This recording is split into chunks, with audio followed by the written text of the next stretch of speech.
Hello again and welcome back to English Today. This is DVD 14 and the second DVD of your upper intermediate level. And in this DVD, we'll begin with another 2 episodes of our story, That's Life, and then our special TV programs. Our cinema expert will be talking about the film Casablanca. And then in our travel section, we'll be talking about ethical travel. Then, in the grammar section, we'll learn more about phrasal verbs, those difficult verbs followed by prepositions. We'll also study the second conditional, and we'll look at some useful language for socializing, okay? So have fun.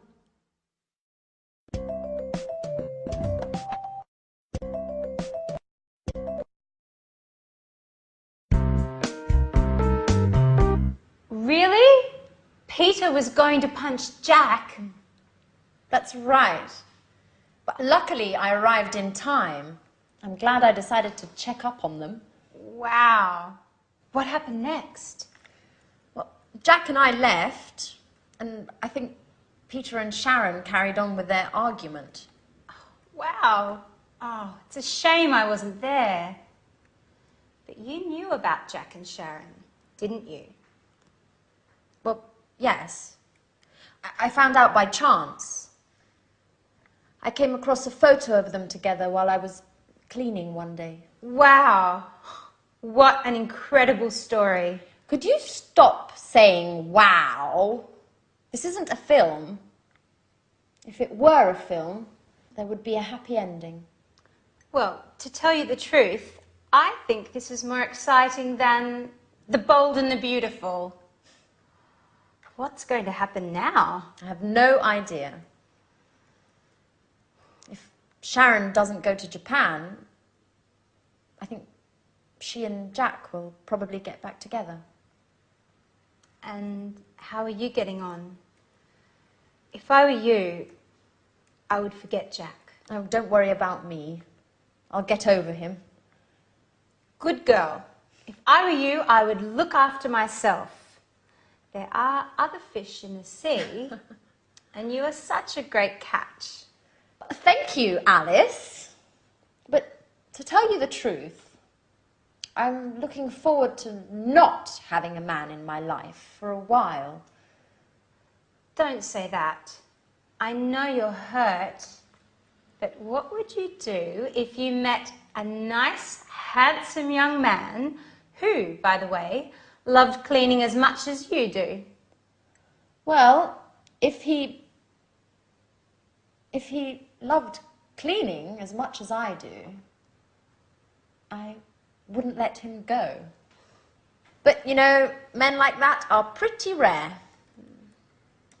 Anyway, getting back to Jack and Sharon, how do you think it will end?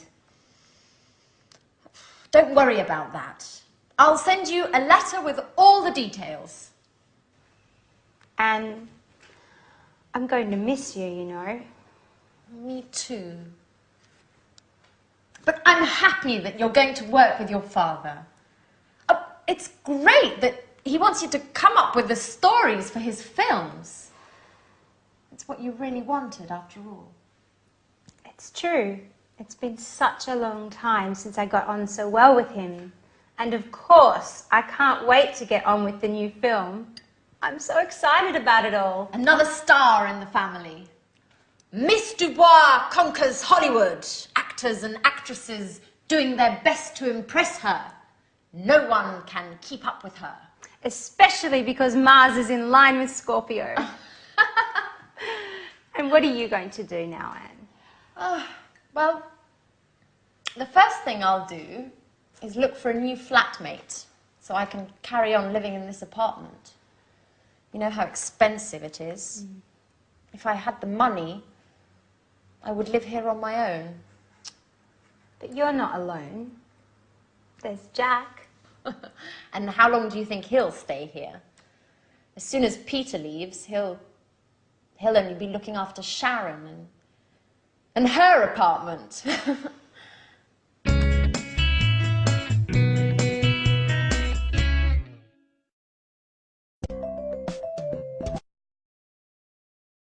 Hello again and welcome back for another lesson in your live TV program of English language. I want to look more closely at the dialogue that they just had because they are using some very interesting verbs called phrasal verbs. Now, a phrasal verb, let me give you an example. I'm glad I decided to check up on them. Now, this is a verb with some prepositions. What happens is the verb itself changes its meaning, and it's actually sometimes very difficult to guess what it means. So, when a verb has a preposition, or even two prepositions after it, and it changes its meaning, its original meaning, we call it in English a phrasal verb.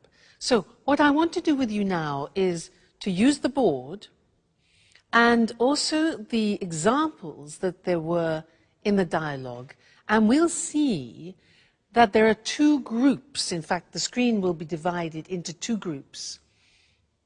One will be two-word phrasal verbs, and the other is three-word phrasal verbs.